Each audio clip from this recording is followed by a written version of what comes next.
Representantes o responsables. RCR presenta Y así nos va, una producción nacional independiente de Neomar Hernández, certificado número 25178, para dar cumplimiento al artículo 14 de la Ley de Responsabilidad Social. Este programa es presentado por Il Cuore di Gelato, helados que llegan al corazón. enviostuplata.com.be, la tarifa más baja y en el menor tiempo. Il Sapore della Nonna, el sabor de Italia en Caracas.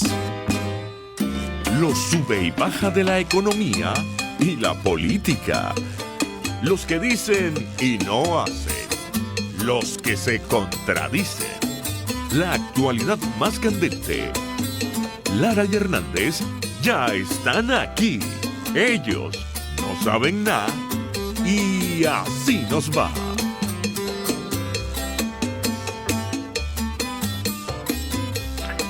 Bienvenidos a una nueva emisión de tu programa favorito de esta hora.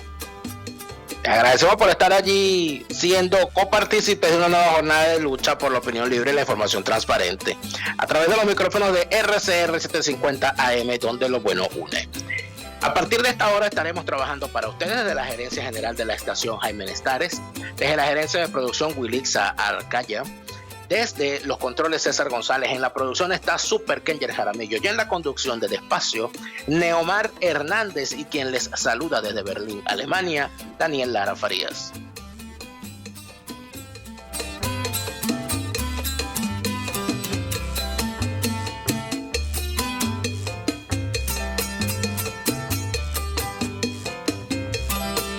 En la cabina, que entre él.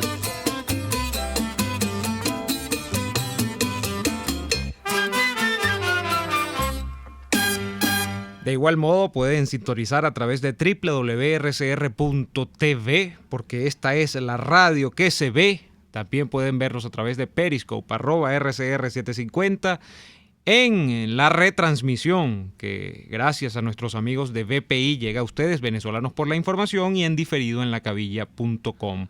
Bueno, les saludo, aunque usted puede saludarme primero, porque usted llegó primero hoy, don Daniel.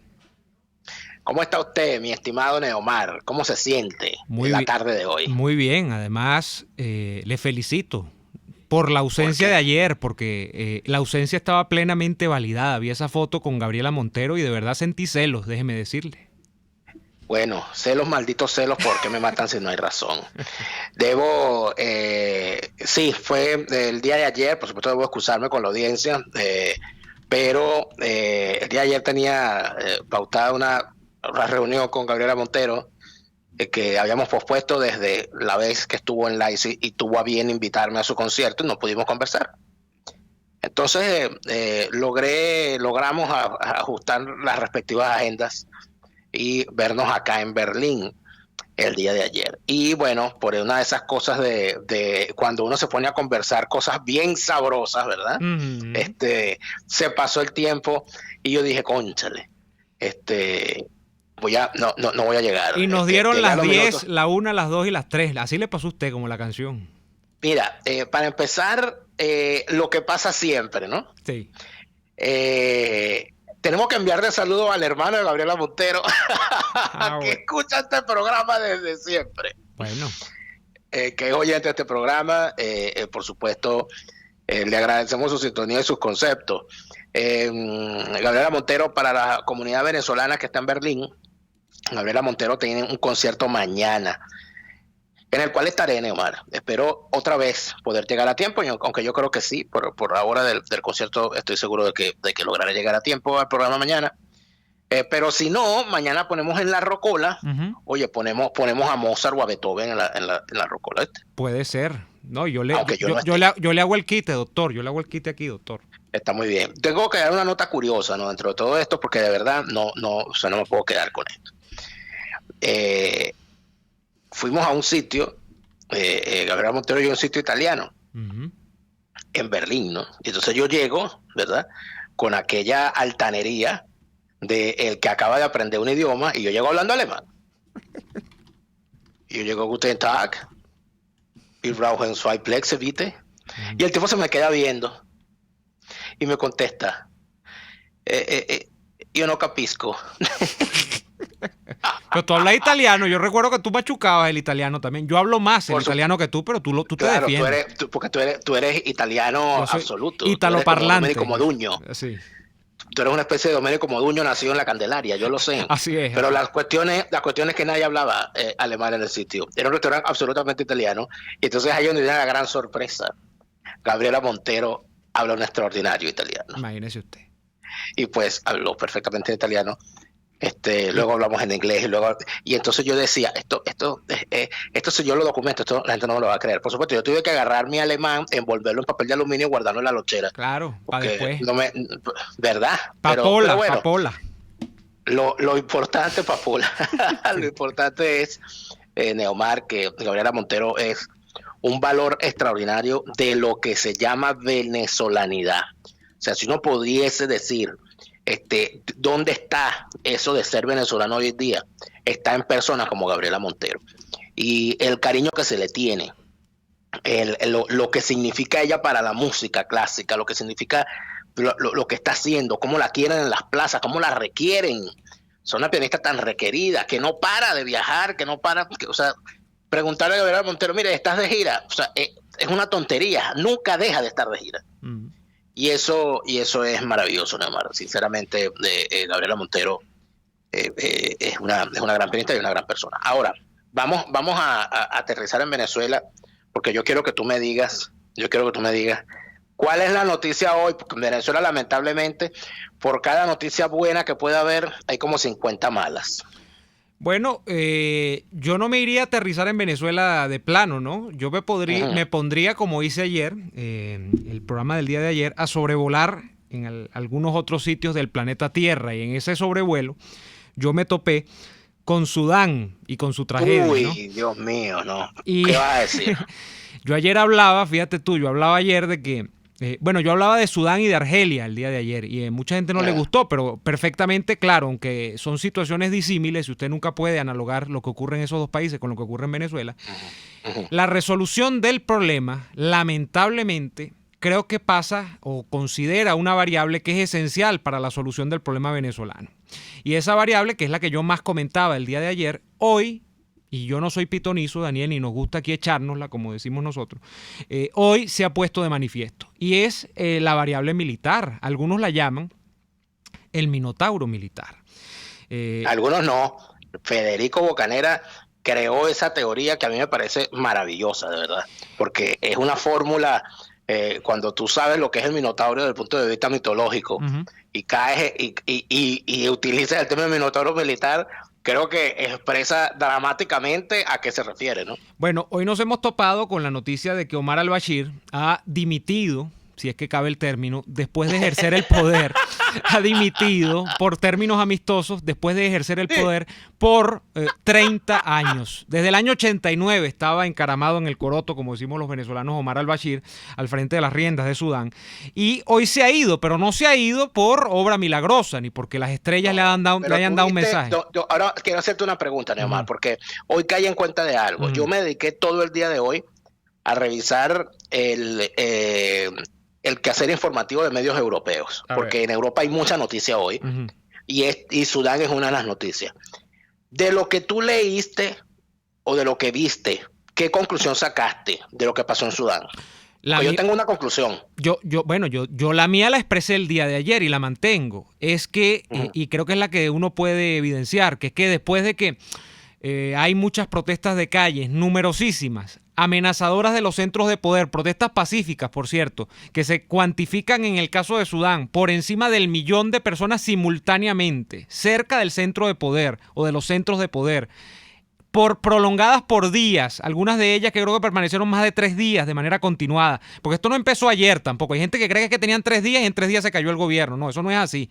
Estas protestas tenían semanas, meses incluso, pero bueno, hubo una de las últimas que cobró espacio y tiempo por más de 3 días en los centros de poder de Sudán. Bueno, hecho esto, si no se producía, Daniel, el pronunciamiento militar, esto no iba a terminar en nada. Termina saliendo, y con esto redondeo un poco la idea, Omar al-Bashir, porque el ejército le da la espalda. Y de hecho, ¿qué es lo que ocurre después? Lo que se conoce a través de los medios, que tú habrás leído también, es que estos militares que han depuesto a al-Bashir, que no es el pueblo encarnado en nadie, son los militares a fin de cuentas los que toman la decisión, han dicho que van a ejercer una transición, y estoy leyendo lo que dicen los medios internacionales, por espacio de 2 años, y que en 2 años se van a hacer unas elecciones. Esa es la promesa. ¿Quién sabe si eso termine? Dicen ellos. ¿Quién sabe si eso termina así? Ojalá que eso sea así. No porque yo tenga primos en Sudán ni nada, sino porque, bueno, uno desea la democracia para el mundo. Uno desea la libertad, uno desea la democracia, desea que no haya matanza, desea la no violencia, todas esas cosas uno las desea. Pero ¿qué demuestra la evidencia? Que es lo que he dicho. Que los militares, una vez que toman el poder, bueno, el gusto es inenarrable, les encanta el poder. Entonces, eso es lo que yo veo, ¿no? Pero hay unas comparaciones porque aquí hay una gente, lo que yo llamo el bando, la tendencia comparatista, ¿no? Que es la gente que quiere comparar todo con Venezuela, y siempre en términos desventajosos para los venezolanos, por cierto. Pues mira, como lo hicieron en Sudán, mientras tanto ustedes, o sea, eso para empezar, como si es que acaso los venezolanos hemos estado 20 años durmiendo. Por favor, hoy es 11 de abril, vamos a empezar por allí. Hoy se cumple un año más de una de las gestas más importantes de la ciudadanía venezolana, cuando se lanzó a la calle para sacar del poder a Hugo Chávez, y lo logró. Y después, gracias a los políticos, muchos de los cuales andan por ahí todavía, gracias a una gente que no entiende lo que significa, lo que es el poder, y lo que es la libertad, y lo que es la democracia, y gracias a los militares, ¿verdad? Aquí se perdió el esfuerzo de la ciudadanía.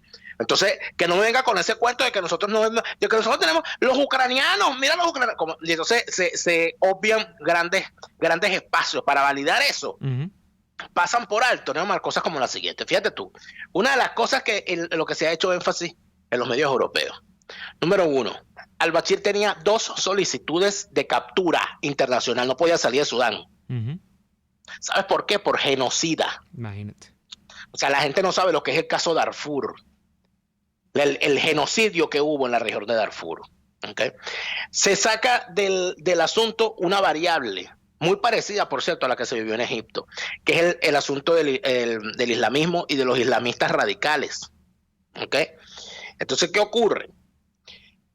Este señor, no es que él se va, no es que él apareció y dijo me voy, lo siento, hasta luego. No, es que el que aparece es su ministro de la defensa. Y el ministro de Defensa, que se parece mucho físicamente a él, yo lo confundí cuando vi las declaraciones en vivo. Y dije, bueno, y este es al-Bashir, ¿quién es este? No, el ministro de la Defensa dice, bueno, el señor al-Bashir está bajo arresto.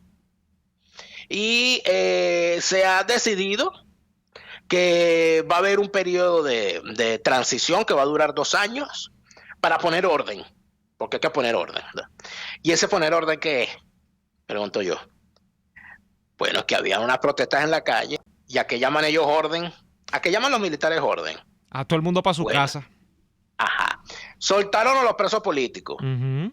La mayoría de ellos que habían sido capturados en las recientes protestas. ¿Okay? Pero entonces hay una variable importante, que el liderazgo civil opositor está denunciando, nadie lo oye. Nadie ha salido a buscar un vocero opositor. Y los opositores civiles dicen, está ocurriendo un golpe de Estado de Palacio, esto es mentira, están quitando del medio al Bashir para que el régimen siga, los militares siguen gobernando, la dictadura sigue, ayúdennos por favor, estos genocidas, tal y más cual. Y hay algo que le escuché a uno de estos voceros que es muy importante, por la forma como lo dice. Porque el señor dice, al-Bashir tiene una orden de captura por genocida, pero es imposible que una sola persona haya matado tanta gente. Claro. Los que hicieron la matanza son los que se están quedando con el gobierno. ¿Tú sabes lo que eso significa? Es como que hubiesen entregado a Hitler y se hubiese quedado gobernando Goebbels. O sea, eso es lo que se está planteando aquí. Entonces, vamos a suponer a los que plantean, hay que hacer como hicieron en Sudán para salir de estos tipos. Bueno, mira, si se hace lo mismo que pasó en Sudán, fíjate tú cómo sería el escenario. 1, aparecería en televisión Padrino López diciendo, mira, Maduro está arrestado y nosotros vamos a imponer orden por 2 años, una transición encabezada por los militares. 2, bueno, hemos liberado a los presos políticos, sí, y bueno, dentro de 2 años vemos. Listo, se acabó. Ya, eso fue el cambio. ¿Qué ocurre dentro de todo esto? Ocurre algo muy importante. A mí se me parece esto mucho, Neymar, sobre todo cuando dijiste lo de los 2 años de transición para hacer unas elecciones. Se me parece al caso de al-Sisi en Egipto. ¿Tú te acuerdas de la primavera árabe? Claro. Y todo pasó? el jolgorio, digamos, en términos internacionales que se montó con eso, ese paraguas, ¿no? ¿Qué pasó con la primavera árabe en Egipto? Que los hermanos musulmanes, que eran unos islamistas radicales, derrocaron a Mubarak. Sí, Mubarak se tuvo que ir. Pero el hecho de que los hermanos musulmanes se quedaran con Egipto significaba que elementos radicales islámicos iban a terminar convirtiendo a Egipto en una república islámica. ¿Y qué ocurrió? Bueno, apareció el Minotauro militar, encarnado en este caso en Al-Sisi. Y Al-Sisi, pues, dijo, vamos a poner el orden y después hacemos unas elecciones. ¿Cuánto tiempo ha pasado? ¿Cuánto tiempo ha durado ese después? Creo que 10 años llevan. Vamos a ir al corte y a la vuelta. Seguimos con esto que se llama el Minotauro militar y que se llama esencialmente, o que es la premisa esencial del poder, y es que el poder es conservador. Vamos y venimos con más en este programa que se llama Y Así Nos Va. Ya venimos. Usted escucha Y Así Nos Va con Daniel Lara y Neomar Hernández, solo por RCR 750 AM. Puedes seguirnos en nuestras redes sociales. En Twitter, @RCR750, la radio que se ve. Oye, ¿y qué nos comemos hoy? Tengo tiempo que no como parrilla. Me provoca una parrillita. Parrilla. A mí me gustaría comerme una pizza. En Il Sapore de la Nonna le consiguieron una solución a los que están indecisos. Ahora en su menú está la parripizza, una deliciosa combinación que mezcla lo mejor de los dos mundos. Deliciosa pizza con trozos de lomito, pollo y salchichas alemanas parrilleras. Me convenciste. Vamos por la parripizza entonces. Visítalos en la Avenida Victoria, muy cerca de la bomba de gasolina Guayana. Il Sapore de la Nonna, el sabor de Italia en Caracas. En Ávila Gallery tenemos los más hermosos vitrales para embellecer tu casa, locales comerciales, oficina y todos tus espacios. Elaborados por nuestro artista exclusivo Javier Illarramendi. Abstractos, ávilas, lámparas Tiffany's y todo en vitrales. Síguenos en Instagram por @AvilaGallery1 o llámanos al 0414-127-4060. Ávila Gallery, tu centro de arte moderno. Les estamos presentando Y Así Nos Va, cuando se tiene algo que contar, con Lara y Hernández, solo por RCR 750 AM. De vuelta en Y Así Nos Va. Hay un caso, Daniel, que también lo mencionaba yo el día de ayer, ya lo he asomado, el caso de Argelia. Abdelaziz Bouteflika ha también anunciado que va a dimitir. Este no es que ha terminado de dimitir, no, él ha anunciado que va a dimitir a finales de mes. Pero salió. Bueno, tú sabes que él parece que habla a través de voceros desde hace mucho tiempo, ¿no? Sí, porque es que con Bouteflika parece que está pasando lo mismo que pasó con Chávez, que Chávez supuestamente se comunicaba con los ojos y nadie lo veía. Parece que Bouteflika en realidad no está vivo en el buen término de la palabra. Sino que está ahí estacionado, ¿verdad? Y enchufado, bien enchufado, como corresponde, y que entonces su entorno de poder anda haciendo maniobras y cabriolas a ver cómo se mantiene, pero Bouteflika parece que está pedido, que no está, no está por ahí. Imagínate tú que está pedido. Bueno, el hecho es que el señor tiene 80 y tantos, que ya está en sus últimas, y que se ha dicho que a final de mes va a renunciar. Pero ¿qué ocurre con él? Bueno, lo mismo que ocurre más o menos con el caso de Sudán y al-Bashir, que quien va a terminar detentando el poder es alguno de los clanes o de los grupos de poder que le rodean. Y seguramente, yo el caso de Argelia no lo conozco tanto como el de Sudán, pero seguro que esto tiene que respaldarse en algún sector proporcionalmente poderoso, ¿no? del sector militar. Y entonces, cuando tú analizas eso y te vas a un ejemplo que mucha gente ha olvidado también, Daniel, que es el ejemplo en el África de Zimbabue, Robert Mugabe el año pasado. Recuerdo que lo hablábamos mucho. La misma solución. La solución de Mugabe creo que fue con el vicepresidente, y el vicepresidente era el famoso Cocodrilo, que es un general de guerra, de guerra entre comillas, es un general que peleó con Mugabe muchísimos años y que se dice que es aún más sanguinario y más despiadado que Mugabe. Creo que hasta hoy... Porque siempre se puede ser peor, ¿no? Claro. Y las dictaduras siempre pueden empeorar. Y pueden perfeccionarse, Daniel, pueden perfeccionarse. Cuando tú crees que Hafez al-Assad era una cosa horrible, aparece el hijo. O sea, cuando tú crees que Kim Il-sung era malo, aparece el hijo y después el nieto. Cuando tú crees que Fidel era malo, aparece Raúl. Y cuando después que se va Raúl, bueno, aparecen todos los hijos malavidos que tuvieron esos tipos, ¿no? Y los Somoza, que el hijo era peor que el padre también. Entonces, ese tipo de cosas. Ese tipo de cosas. ¿Y, para dónde va? ¿Y dónde me dejas al Chávez, que nos dejó a su hijo? Bueno, al hijo predilecto. Pero entonces, ¿qué sucede también en Zimbabue? Lo mismo. Y tú redondeas los casos, y es que aquí se hace valedera la premisa que yo dejaba en el aire antes de irnos al corte, y es: el poder es conservador, y lamentablemente el signo distintivo de todos estos países es que son países que, para empezar, nunca han sido democracias, son países que no son, al momento que se produce el fulano cambio de democracia, y tienen unas instituciones muy endebles cuando las tienen, si es que las tienen. Si no las tienen, bueno, son países totalmente arrasados y en los que la discrecionalidad opera abiertamente. Entonces, cuando tú ves esto... No pierdas de vista algo. Cuando tú ves esto, Daniel, la conclusión... Te hago un llamado. Ajá. Te hago un llamado para que no pierdas de vista algo. El análisis de todo esto es imposible hacerlo en estos dos casos, de Sudán y de Argelia, sin tener en cuenta el tema islámico. Eso no se puede dejar de lado, porque es que estamos hablando de que el ingrediente, el aderezo islámico, en estos dos casos, agrava todo y lo convierte todo en un polvorín. Porque entonces resulta que te aparece una tendencia, ¿verdad? Radical islámica, y termina recibiendo el apoyo de uno de los grandes poderes fácticos islamistas radicales de la región. Mira, y lo que era una cosita así se te convierte en una barbaridad de este tamaño. Acuérdate lo que fue el caso de los talibanes en Afganistán. O sea, nadie se imaginaba que los talibanes, después de apedrear mujeres, convertirlas en todo aquello, destruir el patrimonio cultural afgano, del paso de tantas de culturas por allí. Nadie se esperaba que esa gente que quería llevar a Afganistán a la edad de piedra, nadie se imaginaba, nadie le paraba a los talibanes en Afganistán, hasta que ocurrió lo de las Torres Gemelas. Es decir, aquí de una pequeña semilla de radicalismo islámico puede surgir una cosa tan bárbara como lo que fue el 11 de septiembre del 2001.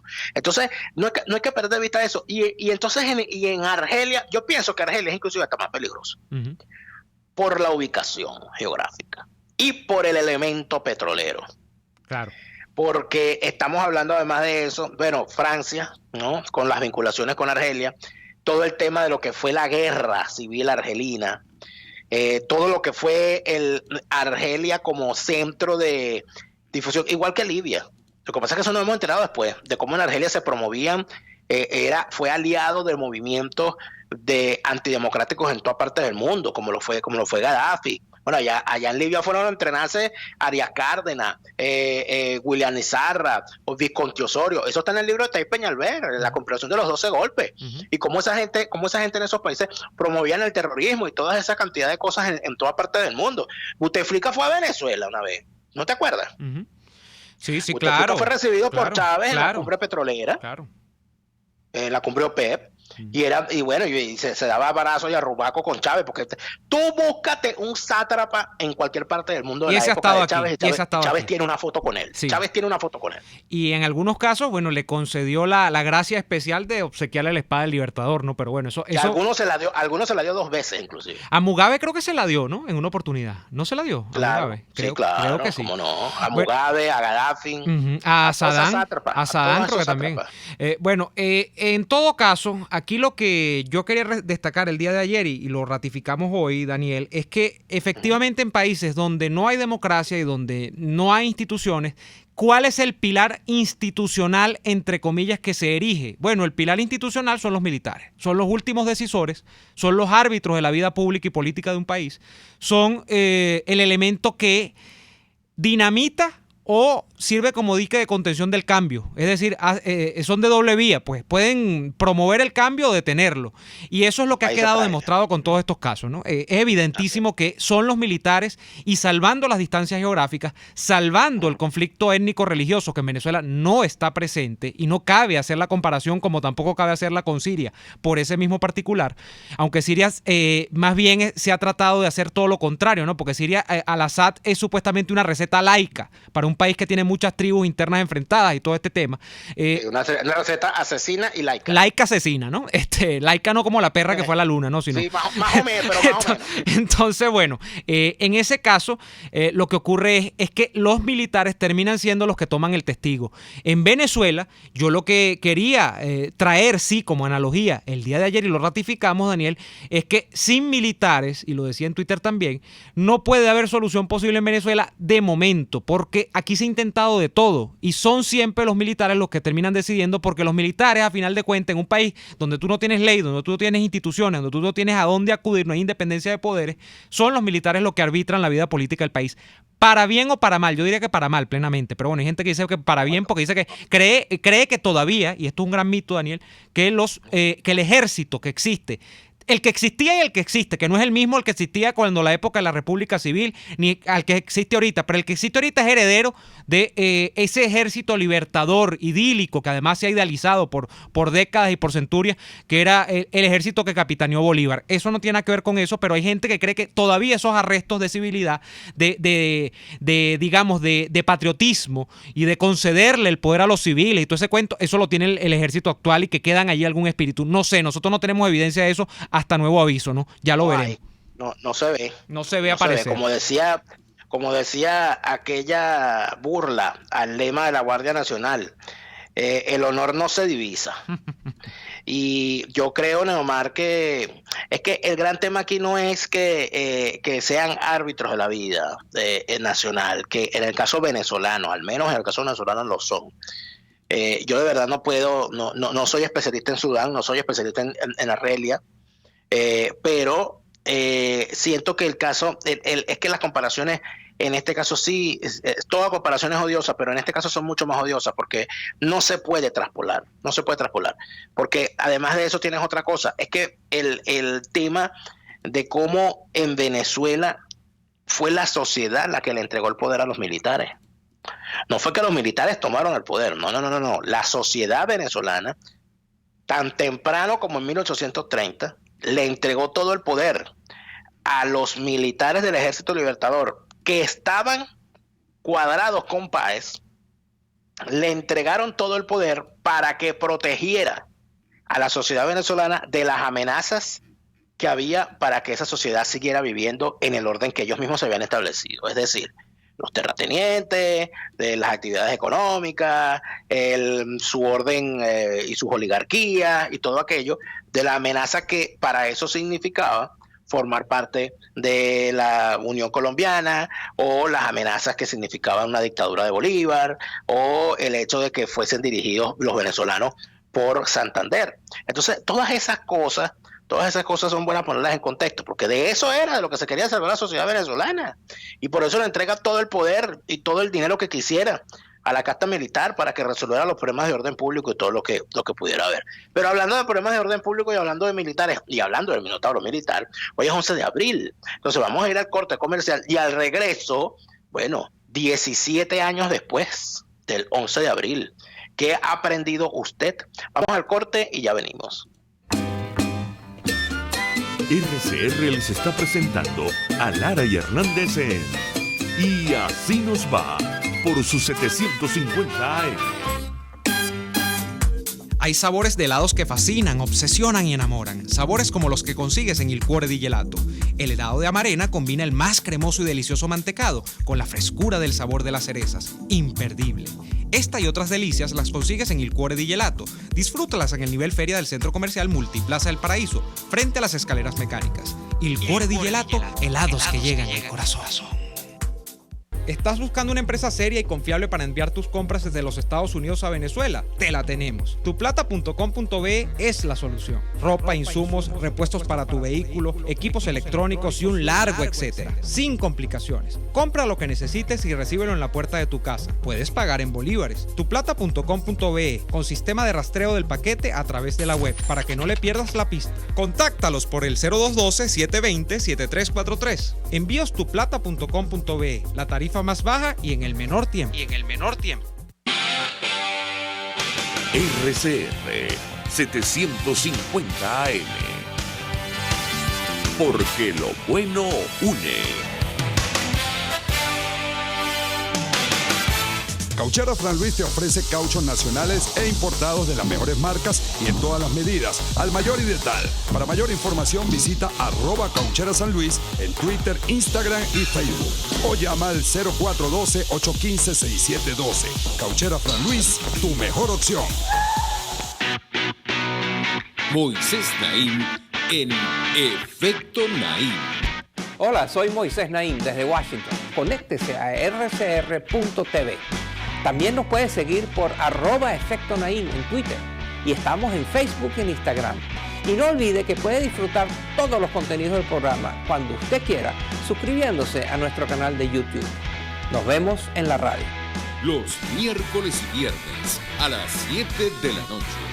Solo por RCR 750 AM. Estamos escuchando Y Así Nos Va con Nara y Hernández por RCR 750 AM. Estamos de vuelta en Y Así Nos Va. Y antes de pasar con ese Daniel 11 de abril, 17 años después, la noticia, tú preguntabas al principio por la noticia en Venezuela. ¿Cuál es la noticia el día de hoy? Yo diría particularmente que es este pronunciamiento que se ha hecho de la Cruz Roja Internacional diciendo que Nicolás Maduro ha convenido con la Cruz Roja Internacional la entrega de ayuda humanitaria a Venezuela. De hecho, se ha dicho desde allí que más de 20, creo que 28 hospitales de Venezuela van a ser sujeto de esta ayuda humanitaria internacional. Pero quiero enfatizar eso, ¿no? Convenio de la Cruz Roja Internacional con Nicolás Maduro como presidente de la República de Venezuela. Yo creo que nada bueno se puede esperar de eso, más allá de que uno desea como ser humano, desprovisto de pasiones, que pueda la gente que está sufriendo experimentar algún tipo de mejoría en su sufrimiento en estos momentos.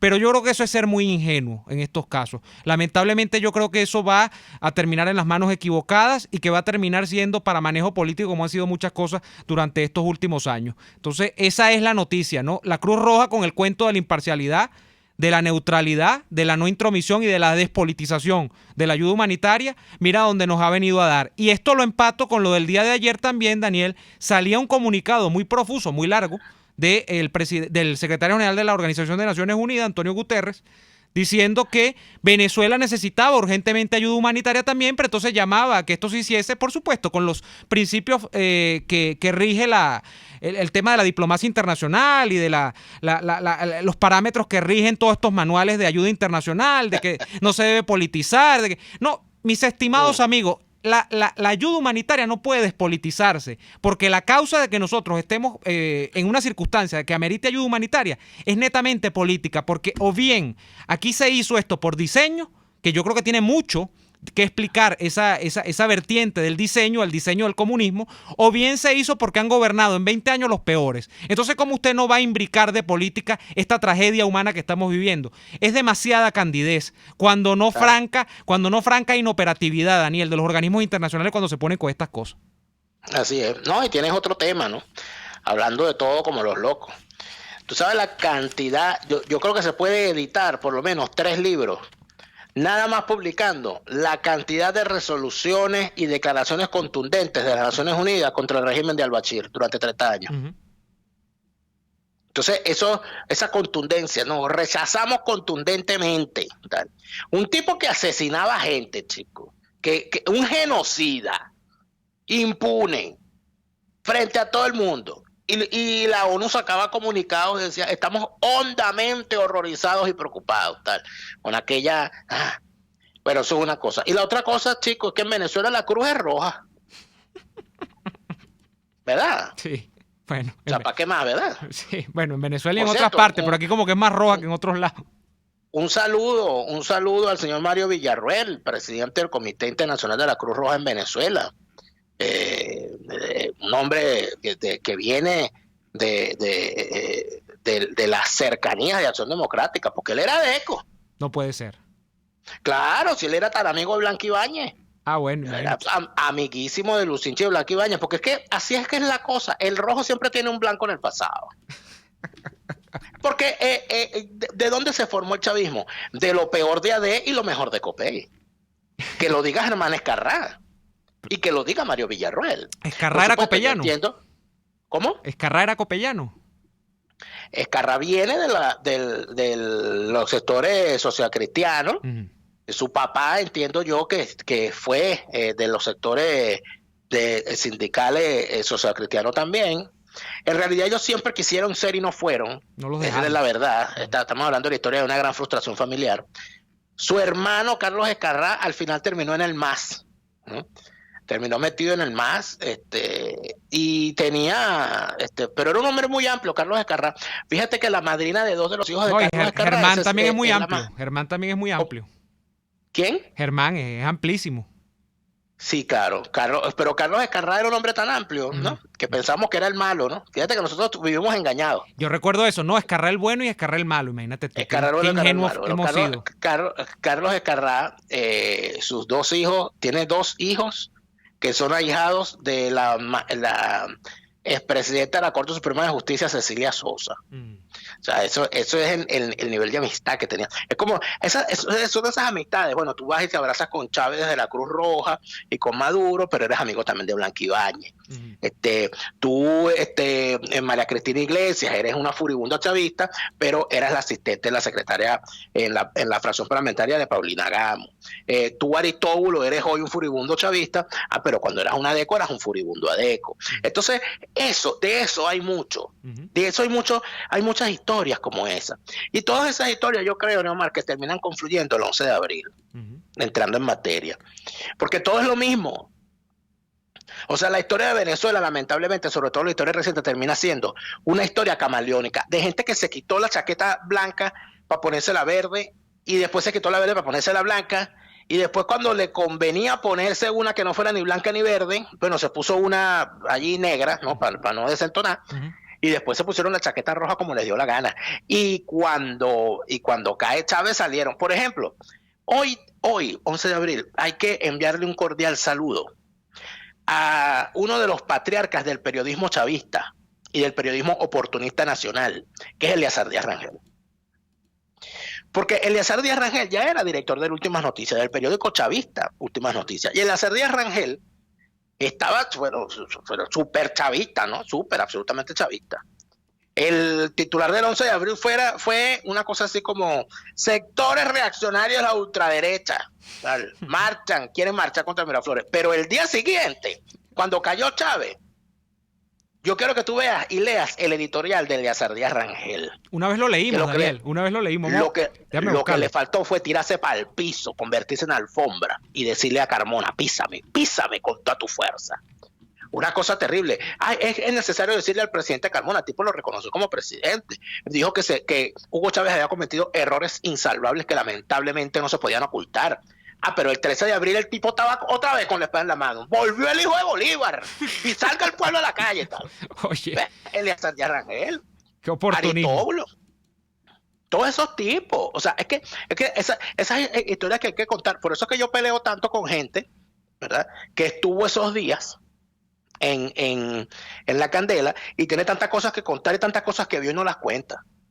Ahora, y deberían contarlo. ¿El 11 de abril para ti es el triunfo de la sociedad civil o es el triunfo de esto que estábamos explicando nosotros en la primera parte, que es el triunfo del Minotauro militar? Porque yo creo que en el 11 de abril sin militares no hay renuncia de Chávez tampoco, ¿no? Yo no sé qué piensas tú sobre eso. Yo pienso que el 11 de abril no fue ni un golpe de Estado ni un vacío de poder, sino el ejemplo claro del vacío de país en el que estamos. ¿Por qué? Desarrolle, por favor, estudiante. Desarrolle, por favor, y súmele bibliografía, métale bibliografía al argumento. Explique. En 5 líneas, explique en 5 líneas, por favor. Bueno, porque lamentablemente, cuando nosotros decidimos que las soluciones en el acontecer político venezolano tienen que pasar por sangre, por muertos, por gente dando su vida, por violencia, por intervención militar, por venganzas guardadas y sacadas a destiempo, por eso de exacerbar los intereses de ciertas clases, de ciertas castas y de ciertos grupos para superponerlos por encima de los intereses que deberían ser los intereses colectivos. y los intereses nacionales, ahí queda perfectamente claro que lo que dice Agustín Blanco Muñoz es verdad, esto es un ex país. Porque para que exista un país tiene que existir una idea común. Entonces la pregunta es, ¿cuál es la idea común en este momento de Venezuela para que digamos que existe ese país? O sea, existe un país llamado Venezuela hoy. Hay una idea común en la que se siente Neomar Hernández, se siente Daniel Lara, pero se siente también, qué sé yo, Vladimir Villegas, y se siente cualquier otro venezolano, llámese como se llame, de cualquier tendencia, y que digan, no, mira, yo no estoy de acuerdo contigo porque tú eres un ladrón, o yo no estoy de acuerdo contigo porque tú eres gordo, o yo no estoy de acuerdo contigo porque tú eres flaco. Pero bueno, pero es que sí, la idea mía de Venezuela es esta. Esto es Venezuela. Hay esa idea común hoy. ¿Qué es Venezuela hoy? ¿Qué nos une a los que decimos que somos venezolanos? O sea, hay algo alrededor de lo cual todo está en discusión, si te pones a revisar. ¿Qué Bolívar? Bueno, hay unos que no queremos ya ver a Bolívar ni en pintura con todo lo que ha pasado estos 20 años. La noción del ejército libertador, la participación, eso que se llamaban las instituciones imbatibles en la opinión pública, medios de comunicación, iglesia católica, militares y universidades, eso sigue en pie. O sea, eso nos une a nosotros, pero nos une por completo. Ejemplo como Gabriela Montero. A mí Gabriela Montero me parece que forma parte de la Venezuela que yo quisiera que existiera. Pero eso lo creen los chavistas y lo creen algunos opositores que, como ella critica, osó criticar al sistema de orquesta creado por José Vicente Abreu, entonces es que ahora le quieren hasta quitar su condición de venezolana. Es que aquí hasta la condición de ser venezolano está en juego, Neomar, porque aquí si tú no te adscribes a una determinada tendencia, a ti te quitan hasta la nacionalidad. Patria, tú no eres venezolano. O como dijo esta señora María León, la diputada que quiere mandar para el paredón a Juan Guaidó, que ella no quería, que no era posible que nosotros estuviésemos obligados a compartir gentilicio con esa gente. Sí, una fascista, pues. Imagínate, con esa gente, es decir, con ellos, con los otros, esos no son venezolanos. Es decir, no hay una idea de país, la destruimos. A cañonazos, a golpes, a piedras, a escupitajos, a latigazos, como tú quieras. Pero lo que se vivió el 11 de abril fue un ejemplo de eso. Hay un vacío de país. ¿Qué significa ser venezolano hoy? Han pasado 17 años. Bueno, ¿qué hemos aprendido nosotros? Fíjate que poca gente puede responder esa pregunta. Probablemente ni tú ni yo la podemos responder. ¿Qué significa ser venezolano y qué es lo que uno en realidad anhela de Venezuela? Porque hay gente que de verdad no puede vivir sin Venezuela y probablemente la mayoría de los venezolanos no podemos vivir sin Venezuela, pero ¿qué es lo que en realidad anhelamos? Anhelamos, yo creo que un cúmulo de cosas, ¿no? Para empezar, nuestros seres queridos. Quien no quiere a la madre, bueno, es como, y quien no quiere al padre es como que no quiere a nadie en el mundo, ¿no? Y eso lo ata a uno a Venezuela, pero hay muchas cosas más, los amigos y todas estas cosas. Y por favor, antes de que comience la jauría, no me vengan a tachar aquí de que yo estoy dando aquí autoayuda y me leí el libro de Pablo Coelho ni nada de eso. Pero es así, el tema es que Venezuela, en el imaginario de cada quien, es como una construcción multidiversa. O sea, uno no sabe, pero Venezuela tiene ese no sé qué. Y hay cosas que ya no son lo que eran antes y la gente sigue pensando que son lo que eran antes. Hay gente que sigue anhelando cosas de Venezuela que, por cierto, allí es donde vamos a uno de los profundos problemas, que es que quizá nunca tuvimos y pensamos que teníamos. Por ejemplo, democracia. La democracia en Venezuela existió, sí, pero no era una democracia perfecta. Y aquí se pensó que Venezuela tenía una democracia perfecta, vacunada contra militar. Bueno, esa es otra interpretación, por eso te digo. Esa es una pregunta que hay que hacer. Quizá era una democracia incompleta, una democracia. El venezolano es demócrata, pero el venezolano es demócrata, porque para que haya una democracia tiene que haber demócrata. Bueno, muy bien. Pero ese acercamiento, ese approaching a la democracia, esa cercanía, lo que se parece, huele a democracia en medio de un continente que no se caracteriza por ser democrático, como es el continente, o este subcontinente, por decirlo, no porque sea menos, sino por la división que hay en Latinoamérica. Bueno, es quizá un gran logro y eso lo valoramos los venezolanos y de alguna manera lo anhelamos tanto que queremos recuperarlo. Y entonces hay gente que dice, yo quiero volver a ser como era antes. No, es que no vamos a poder ser como éramos antes. Para empezar, porque lo que tuvimos antes tampoco es que era perfecto. Y para empezar, porque lo que tuvimos antes fue una ilusión en todo término, ¿no? Y yo creo que de allí parte todo.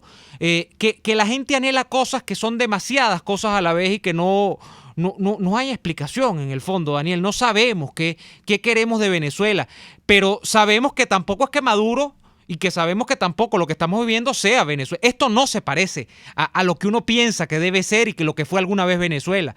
No me vengas a decir, y no me vengan a decir los chavistas, que compartir, por ejemplo, relaciones, Daniel, con Rusia, compartir relaciones con Irán, compartir relaciones con el narcotráfico internacional, es ser venezolano. Eso nunca se pareció a ser Venezuela, ¿no? A lo que Yo creo que no. Yo creo que no. No, yo creo que no. Entonces, oye, si a mí me dicen, mire, algo que dime algo, cuando ya tenemos que ir al corte, dime algo que una a todos los venezolanos de forma indefectible. Yo te podría decir que en el pasado, por ejemplo, nadie osaba decir nada en contra de Simón Díaz. Uh-huh. Simón Díaz nos unía a todos alrededor, o personalidades como, qué sé yo, como un Grande Liga, que se hiciera, que se convirtiera en estrella, sí. Era nuestro. Y entonces la gente inclusive lo decía, nuestro Simón Díaz, nuestro Andrés Galarraga, ¿me entiendes? Uh-huh. Ya eso lamentablemente parece que no lo tenemos. Vamos a ir al corte comercial y al regreso venimos con más de esta profunda charla filosófica sobre el ser venezolano, al cual me ha obligado Neomar Hernández. Yo no quería, pero él me obligó. Ya venimos. Ser o no ser, he allí el dilema. Vamos al corte, Daniel, ya venimos. Escuchamos Y Así Nos Va con Lara y Hernández, porque la realidad no se tapa con un dedo, solo por RCR 750 AM. Hay sabores de helados que fascinan, obsesionan y enamoran. Sabores como los que consigues en Il Cuore di Gelato. Por ejemplo, si te gusta la mantequilla de maní, tienes que probar la textura y el sabor de su helado de maní. Te encantará. Esta y otras delicias las consigues en Il Cuore di Gelato. Disfrútalas en el nivel feria del Centro Comercial Multiplaza del Paraíso, frente a las escaleras mecánicas. Il Cuore di Gelato. Helados que llegan al corazón. Hay muchas empresas de courier, pero solo una con la que envías rápido, seguro y al mejor precio. En tuplata.com.be manejan tiempos récord. Despachando los viernes, recibes tu paquete a los 3 o 4 días, si el envío es aéreo, y a las 3 o 4 semanas, si es marítimo. Y si vives en el interior del país, no te preocupes. Tuplata.com.be tiene cobertura nacional. Entregan directo en Maracay, Valencia, Barquisimeto, Maracaibo, Puerto La Cruz, Puerto Ordaz y Maturín. Puedes pagar en bolívares. Envíos tuplata.com.be, la tarifa más baja y en el menor tiempo. ¿Te imaginas que alguien una las dos cosas que más te gustan solo para complacerte? Eso es lo que Il Sapore della Nonna hizo con la Ran Burger, una pizza rellena con 500 gramos de carne, rodajas de tomate, queso, jamón y tocineta, la unión perfecta de una pizza y una hamburguesa. Con la Ran Burger, Il Sapore della Nonna te da lo mejor de dos mundos, sin perder ese sabor característico de cada uno. No pierdas tiempo y búscala en la Avenida Victoria, muy cerca de la bomba de gasolina Guayana. Il Sapore della Nonna, el sabor de Italia en Caracas. RCR 750 AM. Porque lo bueno une.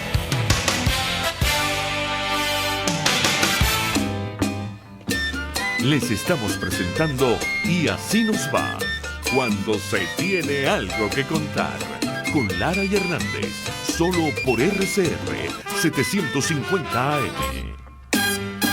Aquí volvemos con las disquisiciones filosóficas de Daniel Lara y... La gente se molesta, ¿no? La gente sí, dice, claro, no sirve ese programa. Bueno, Dani, es que es imposible que uno le caiga bien a todo el mundo. Ayer decían...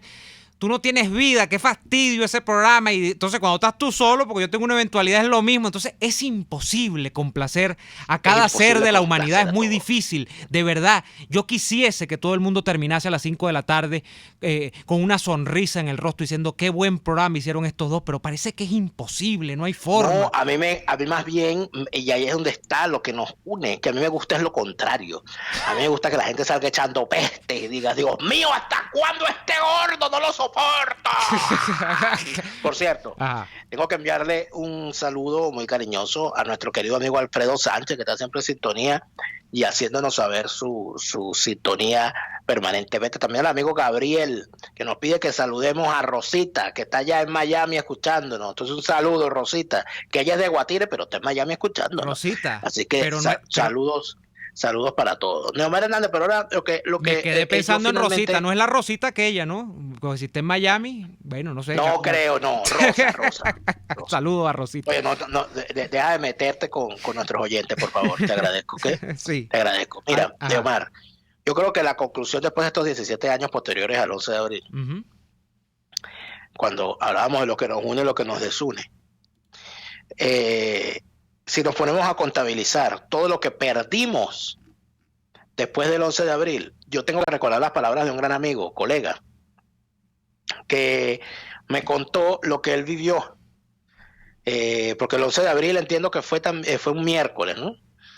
Uh-huh. Y la cosa fue miércoles 11 de abril, o jueves 11 de abril, viernes 12 de abril, y el 13 fue sábado, y bueno, ya el lunes, todo el mundo... Yo fui para la universidad el lunes, yo me acuerdo. Y Chávez con el crucifijo. Este amigo me contaba que él fue a la iglesia, fue a misa el domingo, uh-huh, después del 11 de abril. Y que en determinado momento de la misa, el sacerdote se dio cuenta que todo el mundo estaba llorando. Uh-huh. Era una organización de Caracas. Y que él tuvo que parar la misa. Y tuvo que dar unas palabras hablando de lo que significa la esperanza y el hecho de seguir luchando y todo lo demás. Yo te digo sinceramente, es verdad, no tenemos una idea común de país en este momento. Quizás ni siquiera tenemos un país. Pero sí existen unos venezolanos. Sí existe más que unos venezolanos, porque tú puedes decir, bueno, pero si no existe Venezuela, ¿cómo siendo venezolano? Porque existe gente que quiere ser venezolana. Existe gente que quiere tener un país. Existe gente que quiere inclusive luchar por ese país. Existe gente que quiere construir ese país. El país que le contaron sus padres y que no vivió, o el país que quiere vivir y que quiere construir para sus hijos. Y yo creo que con eso hay que quedarse. Porque si bien hemos perdido todo lo que hemos perdido todos estos años, lo que no hemos perdido es las ganas de ser venezolanos, de encontrar un espacio en el que podamos decir algún día, dentro de no sé cuánto tiempo, que podamos decir, oye, mira, esto es Venezuela. O sea, Venezuela es esto. O sea, que yo pueda hacer como cuando veo, hay un video muy bueno que he visto, hay una cuenta muy buena en YouTube que se llama Tiempos de Vinilo, de nuestro amigo Jesús Pérez Lares, donde él pone unos videos maravillosos. Ahí hay un video, yo les invito a que lo vean, de Magdalena Sánchez cantando en vivo con Simón Díaz en el programa de Simón Díaz en BTV, el que le cerró el chavismo, por cierto, cantando la canción Clavelito Colorado. Y yo veía eso. Y yo decía, si a mí me preguntaran qué era, algún día me preguntan qué era Venezuela, yo diría eso. Uh-huh. Eso que está ahí era Venezuela. Muy bien. Bueno, yo le diría que yo me quedaría con las enseñanzas de todo lo que se debe aprender por oposición. Y por oposición es todo lo contrario a lo que hemos vivido en 20 años. Yo sí tengo fe en que tantas cosas malas que hemos visto nosotros en 20 años van a dejar algún especie de efecto pendular en la gente, de que la gente va a decir, eso no lo podemos repetir más nunca. Ojalá, así les decimos que nos tenemos que ir por el día de hoy. Tengo ahí un retorno extraño, no sé qué tengo ahí, tenía un retorno extraño, pero bueno, vamos a despedirnos por el día de hoy. Eso es ese Chávez del más allá. No, sape gato. Sacúdanlo. No, Chávez no volverá. No, ese sí que no volverá. Nosotros volveremos el día de mañana, Dios mediante, en una nueva jornada de lucha por la opinión libre y la información transparente. Hasta mañana. Por hoy termina Y Así Nos Va. Síganos en Twitter en @YASINOSVA, @DeLaraF y @NeoAdolfo. RCR 750 AM. RCR presentó